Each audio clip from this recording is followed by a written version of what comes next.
Now I continue today in 1 Timothy chapter number 3, and we have made it down to the qualifications of the deacon. I find that in verse number 8. Likewise must the deacons be grave, not double-tongued, not given to much wine, not greedy of filthy lucre, holding the mystery of the faith in a pure conscience. Likewise must the deacons. Now, when I bring up the matter of deacons and begin developing these scriptures, immediately we run into some opposition and some disagreement over the matter of the deacon. I have pastor friends of mine whom I have great respect for and appreciate, but they have no deacons in their church. They don't ordain deacons in their church. I have other pastor friends of mine that pastor local assemblies, and they have no men qualified in the congregation to be deacons. There's all kind of ideas about this matter of deacons. It is interesting, some of the development of the office of the deacon that has worked its way back into the Baptist church and in evangelical churches across the land. In the Roman Catholic Church, the office of the deacon and the purpose of the deacon was to offer incense for the officiating priest. They were also to lay the corporal on the altar. They were to receive the cup from the subdeacon and present it to the person that was officiating. They were to offer incense when the choir sang. They are to receive the pacts from the officiating prelate, and they are to carry it to the subdeacon. And at the pontifical mass, they were to put the mitre on the bishop's head. Then in the Anglican Church, the office of the deacon is to declare to be the assistant of the priest in administering the Holy Communion.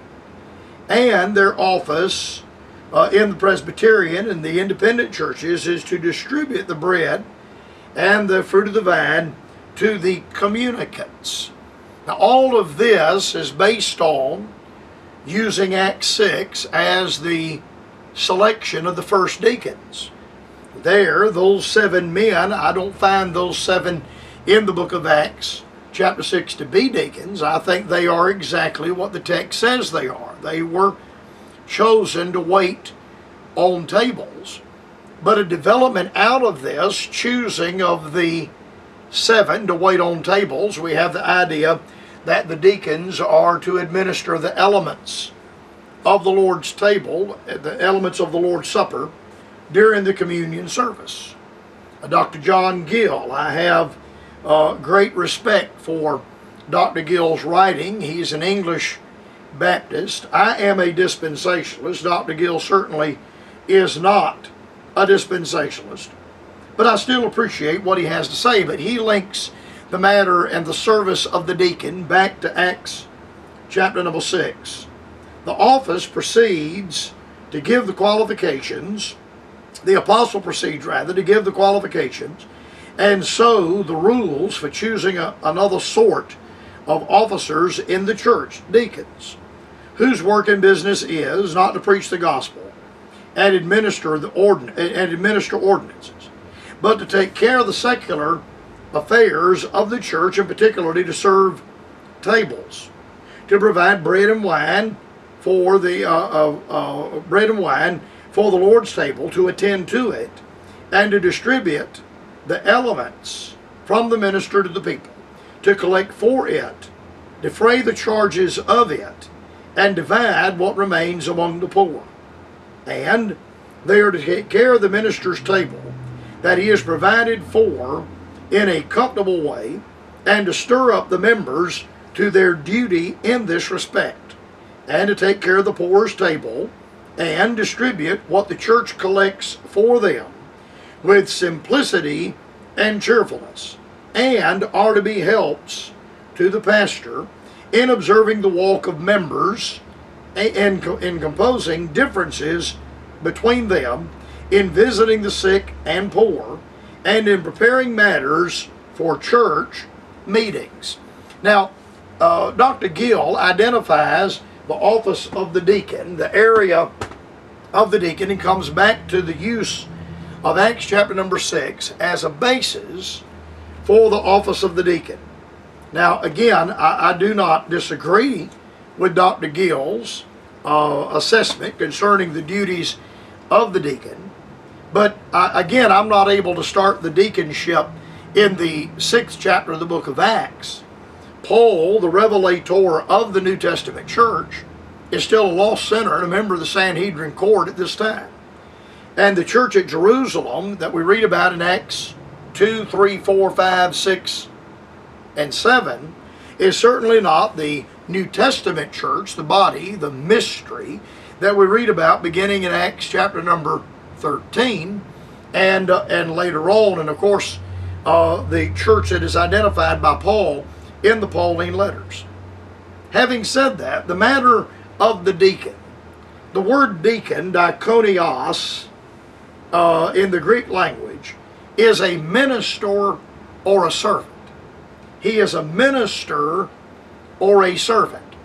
I don't necessarily know that the work of the deacon is confined simply to administering the Lord's table. Nor do I find in Paul's letters where the office of the deacon is confined to that of running the church, running the affairs, the business affairs of the church.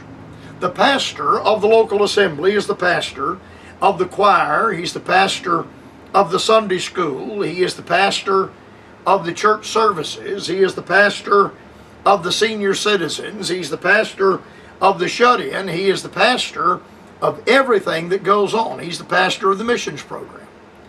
And it is my estimation that there is no higher office in the New Testament than that of the pastor. The pastor is the pastor of the missions program, just like he's the pastor of the communion service. The deacons are not to run the church, not in the New Testament sense, and not in the New Testament use of the word. The deacons are not to run the church and manage the affairs of the church. All of that is involved in Paul's statement concerning the bishop, that the bishop, the elders, to take the oversight willingly. He is not to be forced to take the oversight. He is to take the oversight willingly. The older I get and the farther down the road I go, and I'm certainly not a novice preacher, but I've never pastored a church. I've never pastored a church, and I've been preaching nearly 40 years. And the older I grow physically, and the older I grow in the Lord, the more I begin to recognize the grave responsibility that a man would have in trying to pastor a local assembly. I see that to be such a grave responsibility and such a tremendous responsibility that I hesitate a bit at the prospect of ever pastoring a church.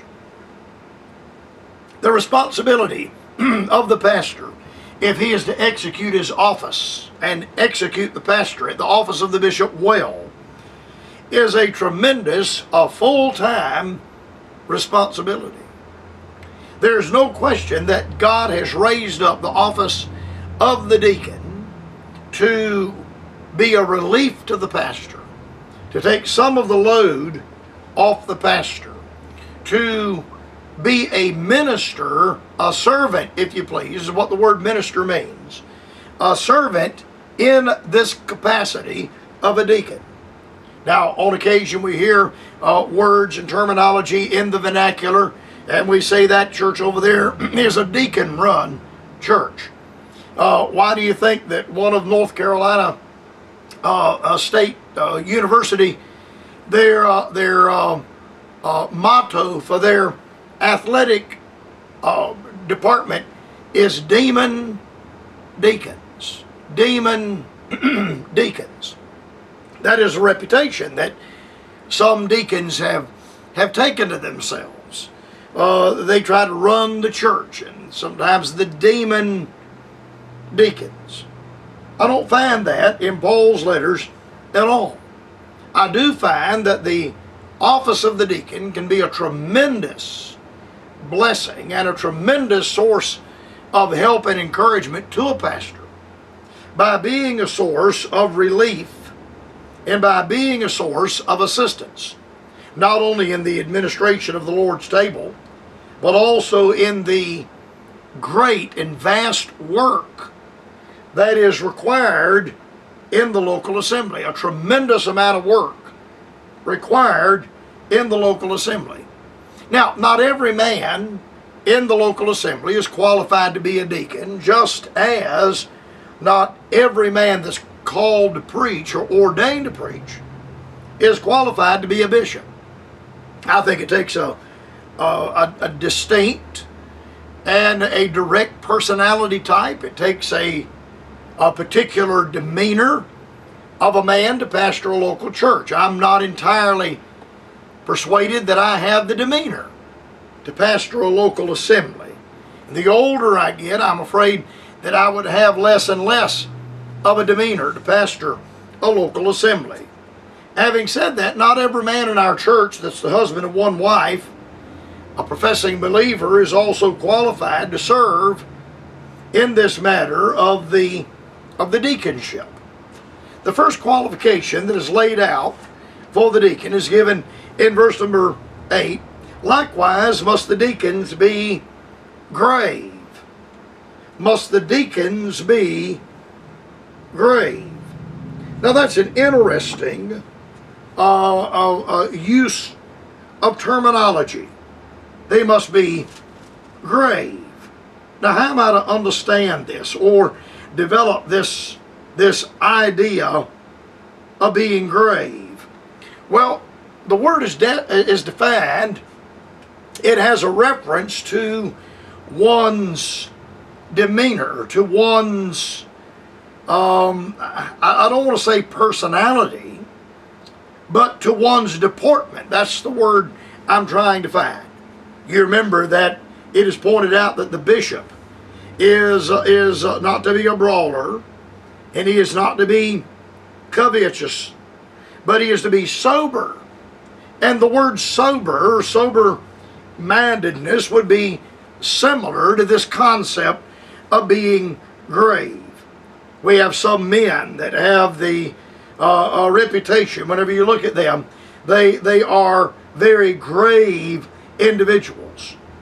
You would expect this kind of deportment to be real in a man that's a funeral director.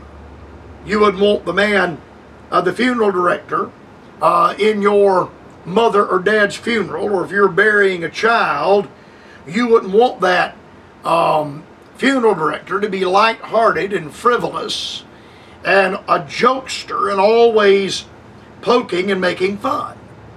We heard years ago in one of the campaigns in 2000, the word gravitas became a buzzword among the leftist media, and they said that George Bush, 43, didn't have any gravitas, and that's why he chose Dick Cheney to be his running mate, because Dick Cheney had the gravitas that George Bush, the 43rd president, did not have. All right, that's where this term comes from. Grave. Having gravitas. You could say a man that is heavy, and not referring necessarily to physical size and physical weight, but the weight, the heaviness of his personality. Now, my time has gotten away from me on the program today, but I'll continue with this on the Bright Spot Hour tomorrow.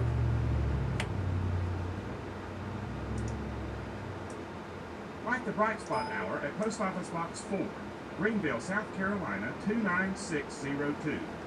Visit the website at thebrightspothour.com. This is Mark Ferguson saying listen again tomorrow for the Bright Spot